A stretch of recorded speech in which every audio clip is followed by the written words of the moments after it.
अस्सलाम वालेकुम। Tense series के नेक्स्ट पार्ट में हम बात करेंगे प्रेजेंट कॉन्टिन्यूस टेंस की, जिसको हमने सिर्फ रहा है, रही है और रहे से याद रखा हुआ है। जहाँ पे भी रहा है, रही है, रहे आएगा, हमें पता है कि जी बस वो प्रेजेंट कॉन्टिन्यूस टेंस है, लेकिन ऐसा हर बार नहीं है। आज की इस वीडियो में आपको इससे जुड़ी हुई कुछ एक्स्ट्रा इन्फॉर्मेशन दूंगी जो शायद आपके लिए बिल्कुल न्यू होगी। तो वीडियो को ध्यान से देखिएगा, चीज़ों को ध्यान से सुनिएगा। तो हम सबसे पहले बात करते हैं कि प्रेजेंट कॉन्टिन्यूस का मतलब क्या है। तो अगर हम इसके मतलब की तरफ देखें तो प्रेजेंट का मतलब है मौजूदा और कॉन्टिन्यूस का मतलब है जारी, यानी कि कोई ऐसा काम जो मौजूदा या प्रेजेंट में जारी है, ख़त्म नहीं हुआ। ना हम पास्ट की बात कर रहे हैं, ना हम फ्यूचर की बात कर रहे हैं। प्रेजेंट का मतलब है अभी और कॉन्टिन्यूस मतलब जारी। जैसे मैं पढ़ा रही हूँ, I am teaching, you are listening. देखिए अभी काम कॉन्टिन्यू है, तो मीन्स के the action that is continuing in the present, कि वो काम जो अभी प्रेजेंट में चल रहा है। ठीक है, तो अगर हम इसके स्ट्रक्चर की बात करें तो स्ट्रक्चर हर सेंटेंस का एक ही है, सब्जेक्ट, वर्ब और ऑब्जेक्ट। तो फिर इसमें क्या डिफरेंस है? इसमें ये डिफरेंस है कि ये क्योंकि कॉन्टिन्यू है, और कॉन्टिन्यू को हम कैसे शो करवाएंगे? वो हम प्रेजेंट को शो करवाते हैं इज आर एम से। ये हमें प्रेजेंट को शो करवाएगा। याद रखना है आपने कि ये आपके पास प्रेजेंट है और इसको हम हेल्पिंग वर्ब कहते हैं। ठीक है, प्रेजेंट और हेल्पिंग वर्ब, और वर्ब की फर्स्ट फॉर्म के साथ हमने ऐड कर देना है आईएनजी। और जहां पे भी वर्ब की फर्स्ट फॉर्म के साथ आईएनजी होगा वो हमेशा शो करवाता है कॉन्टिन्यूस को। जब वर्ब की फर्स्ट फॉर्म के साथ आईएनजी होगा तो वो कॉन्टिन्यूस होगा। अगर उससे पहले इज आ रहा है तो वो प्रेजेंट, तो प्रेजेंट कॉन्टिन्यूस टेंस। तो आपके पास क्या उसका स्ट्रक्चर होगा? Subject plus is are am, मतलब हेल्पिंग वर्ब जो कि सिर्फ इज आर एम होंगे, प्लस वर्ब की फर्स्ट फॉर्म के साथ आईएनजी, और प्लस आपका ऑब्जेक्ट, और अगर उसके अंदर कोई एक्स्ट्रा इंफॉर्मेशन है तो भी। बार बार बता चुकी हूँ कि सब्जेक्ट और वर्ब के साथ भी आपका सेंटेंस कंप्लीट है। जैसे मैंने अभी बोला आई am teaching, I am teaching, तो ये मेरा सब्जेक्ट, ये मेरा हेल्पिंग वर्ब और ये मेरा फर्स्ट फॉर्म प्लस आईएनजी, तो मेरा सेंटेंस कंप्लीट है।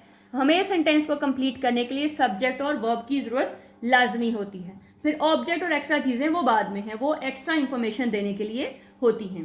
तो चलिए इतना तो हमें क्लियर हो गया। तो फिर इंटरेस्टिंग क्या है? ये तो वही चीज़ें हैं जो आप शुरू से पढ़ते आ रहे हैं।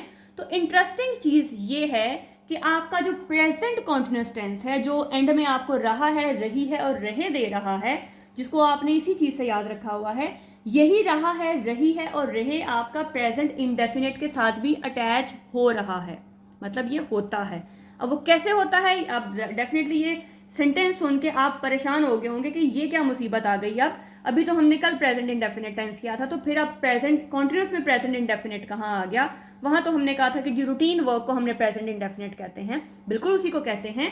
तो फिर प्रेजेंट कॉन्टिन्यूस का उससे क्या लिंक है? तो ज़रा ध्यान से सुनिएगा। एग्जाम्पल लिखने लगी हूँ, उसको बहुत ही ध्यान से सुनना है आपने। देखिएगा ज़रा ध्यान से कि जो आपका प्रेजेंट इंडेफिनिट है, प्रेजेंट इंडेफिनिट शॉर्ट फॉर्म में लिख रही हूँ ताकि जो है ज़्यादा टाइम ना लगे। प्रेजेंट इंडेफिनिट हमारा क्या था? हमने उसे कहा था कि वो हमारा रूटीन वर्क होता है। ठीक है, रूटीन है, हमारी फीलिंग है, वो काम जो हम डेली बेस पे, once in a year, twice in a month, जो भी है कि वो हमारा डेली रूटीन में आ जाएगा, वो हमारे पास होगा प्रेजेंट इंडेफिनिट। और प्रेजेंट कॉन्टिन्यूस जो है वो हमारा होगा वो काम जो हम सिंगल टाइम कर रहे हैं। याद रखना है, यही मेन डिफरेंस है। क्या है? सिंगल टाइम, या हम उसको कहेंगे वन टाइम। जिसको हम एक दफ़ा करते हैं वो प्रेजेंट कॉन्टिन्यूस होता है, जो हमारी रूटीन होती है वो प्रेजेंट इंडेफिनिट टेंस होता है। तो फिर दोनों में क्या क्या चीज़ ऐसी है जो लिंक कर रही है? लिंक इस तरह से कर रही है, मैं आपको एक एग्जाम्पल दे रही हूँ।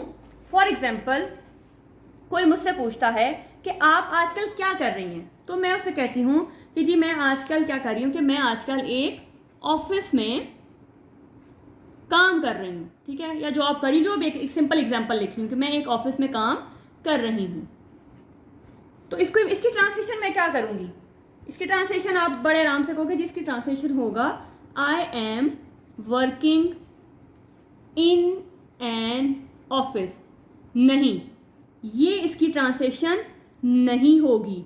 क्यों नहीं होगी भाई? आप कहेंगे इसके एंड में तो रहा है, रही है, रहे आ रहा है। तो मैंने आपको शुरू में ही कहा था कि आपने सिर्फ रहा, रही, रहे पे नहीं रहना, आपने सेंटेंस को डीपली देखना है, आपने सेंटेंस के स्ट्रक्चर को देखना है। इन दोनों में डिफरेंस क्या है? प्रेजेंट इंडेफिनिट रूटीन वर्क है, present continuous single time action है।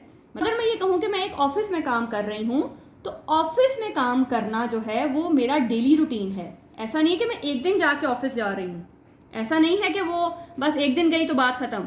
तो जहाँ पे यहाँ पे लगे कि ये रूटीन टाइम है, रूटीन टास्क है, ठीक है, ये कहाँ शो करवाए कि जब ये एक रूटीन को शो करवाएगा, फिर वहाँ पे क्या आएगा, फिर यहाँ पे आपने लिखना है I work in an office. देखिएगा, ध्यान से दोबारा सुन लें कि मैं एक ऑफिस में काम कर रही हूँ। ऑफिस में काम करने का मतलब है कि मैं डेली ऑफिस जाती हूँ, मैं डेली वहाँ जाके काम करती हूँ। तो मैं यहाँ नहीं लिखूँगी I am working in an office, मैं यहाँ लिखूँगी I work in an office. अब एक इसी को मैं आगे लेके चलती हूँ। अब अगर मेरी तबीयत ख़राब है और मैं ऑफिस नहीं गई, तो मैंने अपनी किसी फ्रेंड को अपनी जगह ऑफिस भेज दिया है, और कोई मेरे पास आता है तो पूछता है कि जी आपकी जो दोस्त है वो किधर है, तो मैं कहूँगी कि वो ऑफिस में काम कर रही है। ठीक है, मैंने क्या कहा कि वो, या मैं नाम लिख देती हूँ कि हिना ऑफिस में, जो दोस्त है उसका नाम हिना होगा, हिना ऑफिस में काम कर रही है। अब हिना तो रोज ऑफिस नहीं जाती है, हिना तो सिर्फ मेरी जगह एक दिन ऑफिस में गई है। तो कहा कि वो काम जो सिर्फ एक दिन में हो रहा है, यानी कि सिंगल टाइम हो रहा है, वो रिपीटेड नहीं हो रहा। हिना डेली बेस पे ऑफिस नहीं जाती, वो जस्ट मेरी जगह पे मेरे कहने पे ऑफिस गई है। तो फिर वहाँ पे मैं इसको कॉन्टिन्यूस, फिर ये जो है वो कॉन्टिन्यूस टेंस होगा। तो यहाँ पे लिखेंगे Hina is working in an office.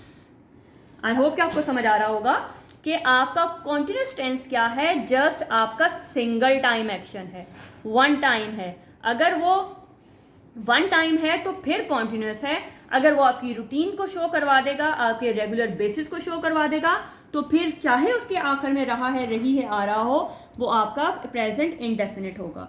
इसी तरह से एक एग्जाम्पल को और बताती हूँ कि आपकी फ्रेंड है, आप अपनी फ्रेंड से पूछते हो कि आजकल तुम नज़र नहीं आ रही हो, क्या कर रही हो भाई, तो वो कहती है जी आजकल मैं पढ़ रही हूँ। तो इसका मतलब है कि वो जो पढ़ाई है वो उसकी रूटीन में है, वो रूटीन में पढ़ रही है। तो वो क्या बोलेगी कि शी रीड्स। लेकिन अगर आप उसके घर जा रहे हो तो आप उससे पूछो कि अभी आप क्या कर रही हो, तो अभी सिर्फ वो किताब लेके बैठी हुई है, तो इट मीन्स कि वो उसका सिंगल टाइम एक्शन है। वो सिर्फ अभी ये बता रही कि मैं पढ़ रही हूँ, तो वो एक सिंगल टाइम एक्शन है, एक थोड़े टाइम के लिए एक्शन है। तो फिर वो बोलेगी कि शी इज रीडिंग। तो थोड़ा सा यहाँ पे आपने एक ध्यान रखना है कि यहाँ पे आपने कॉन्टिन्यूस और इंडेफिनिट में कैसे डिफरेंस करना है। तो सिर्फ थोड़ा फोकस करने की देर है कि जहाँ पे आपको लगे कि ये रूटीन है, चाहे वो रहा रही में आ रहा हो, लेकिन हम उसको इंडेफिनिट में ही लगाएंगे। अब इसी तरह से जो आपका प्रेजेंट कॉन्टिन्यूस है वो आपके फ्यूचर को भी शो करवाता है। अब आप कहेंगे ये क्या मुसीबत है भाई, मुसीबत नहीं है, आपने सिर्फ चीज़ों को समझना है। अब ये आपको फ्यूचर में कैसे शो करवाता है, फॉर एग्जाम्पल मैं यहाँ पे एक एग्जाम्पल लिखती हूँ।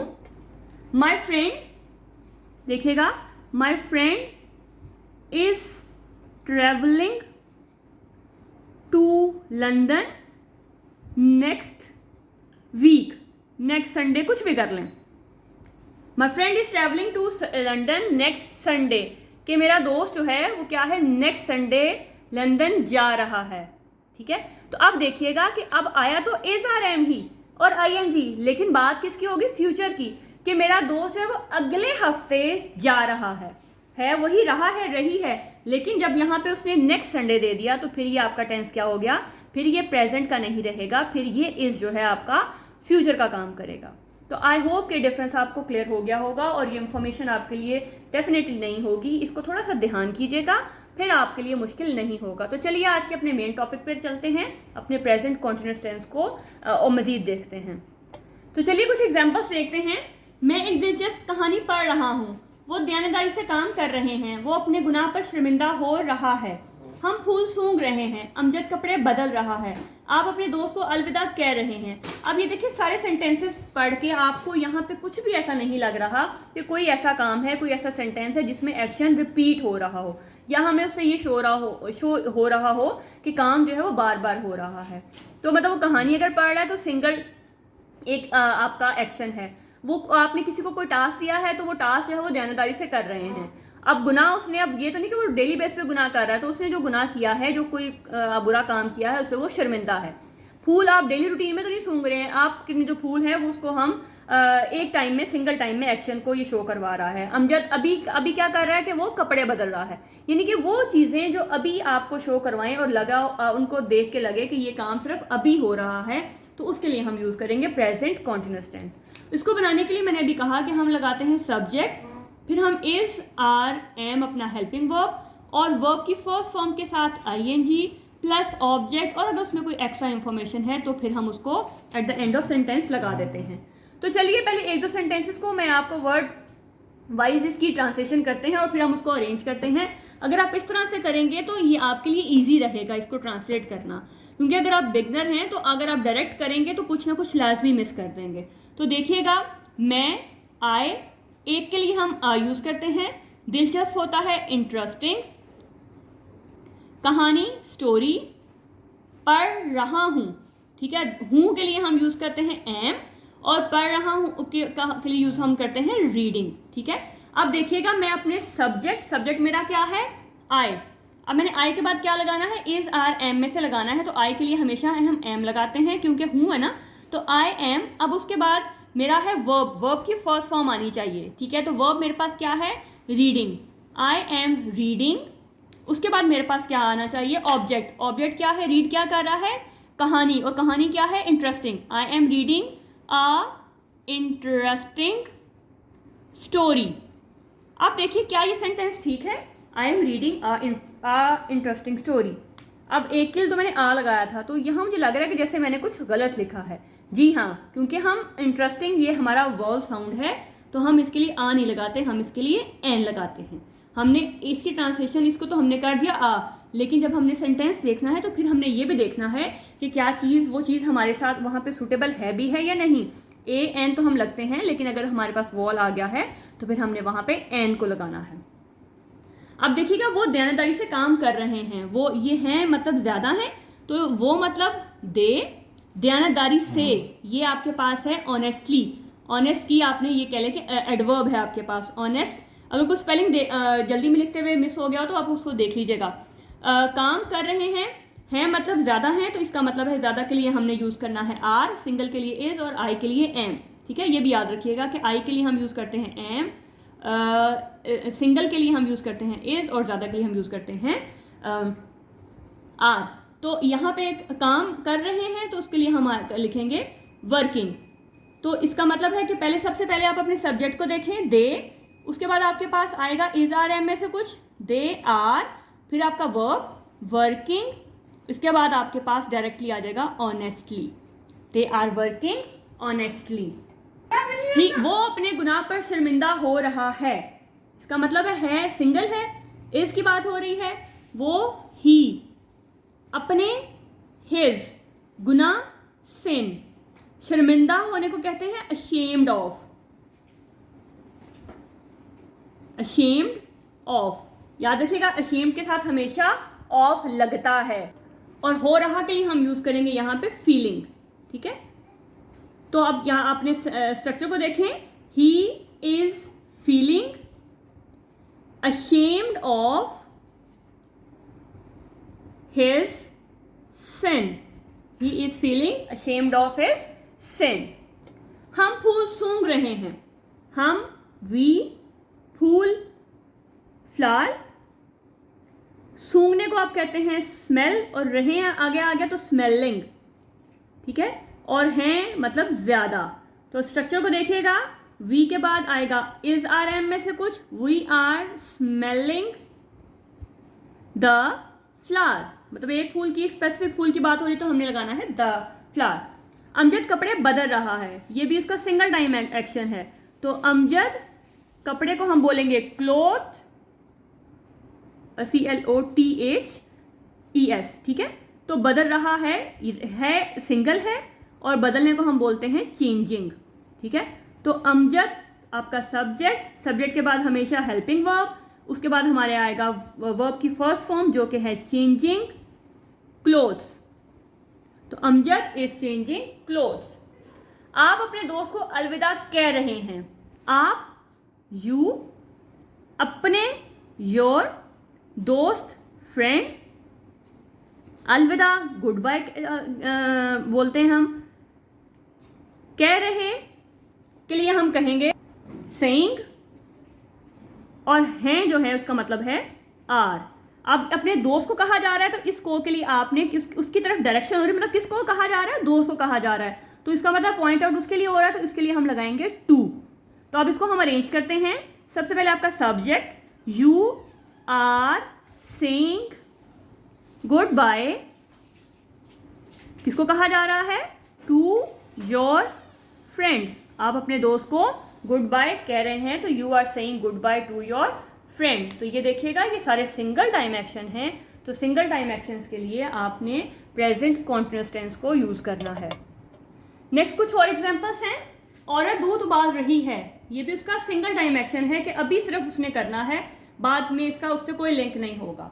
तो यहाँ पे आप देखिएगा आपने लाजमी तौर पे इसको डिवाइड करना है ट्रांसलेशन को या इसके वर्ड्स को, उसके बाद आपने इसको अरेंज करना है। और अरेंज आपकी मैंने आपको बताया कि आपका सब्जेक्ट, फिर आपका हेल्पिंग वर्ब जो कि होगा इज, आर, एम, उसके बाद आपका वर्ब की फर्स्ट फॉर्म के साथ आईएनजी, फिर आपका ऑब्जेक्ट, और फिर आपकी एक्स्ट्रा इन्फॉर्मेशन अगर उसके अंदर दी गई है तो the women is boiling milk.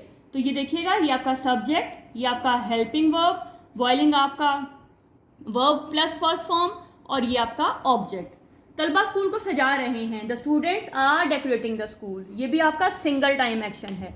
बूंदाबांदी हो रही है, बूंदाबांदी को कहते हैं ड्रिजलिंग, तो यहाँ पे आपके पास मतलब सिर्फ अभी हो रही है, अभी की बात हो रही है, तो इट इज़ ड्रिजलिंग। ये उसकी रूटीन नहीं है कि डेली बेस पे नहीं हो रही है। वो मुझसे मिलने आ रहा है, ही इज़ कमिंग टू सी या टू मीट मी। अब यहाँ टू क्यों लगाया कि जब आप किसी की डायरेक्शन को शो करवाते हैं, मतलब वो आपकी तरफ आ रहा है, आपसे मिलने आ रहा है, तो फिर हम यहाँ पे टू का यूज़ करेंगे। नेक्स्ट देखिएगा, लड़के गन्ने का जूस पी रहे हैं, the boys are drinking sugarcane juice.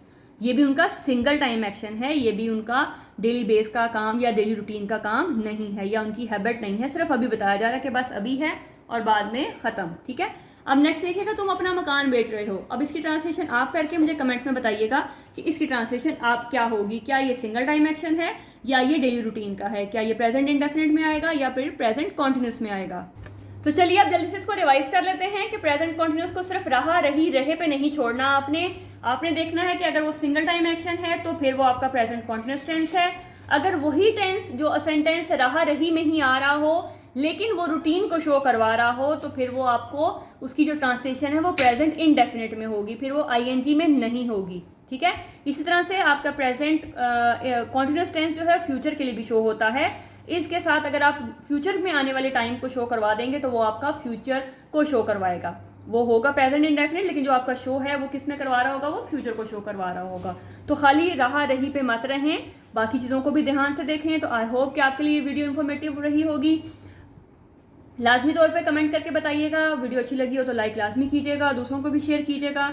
अपना बहुत सा ख्याल रखिएगा। नेक्स्ट वीडियो में हम बात करेंगे प्रेजेंट कॉन्टिन्यूस के नेगेटिव और इंट्रोगेटिव सेंटेंसेस की। तब तक अपना बहुत ख्याल रखिएगा। अल्लाह हाफ़िज़।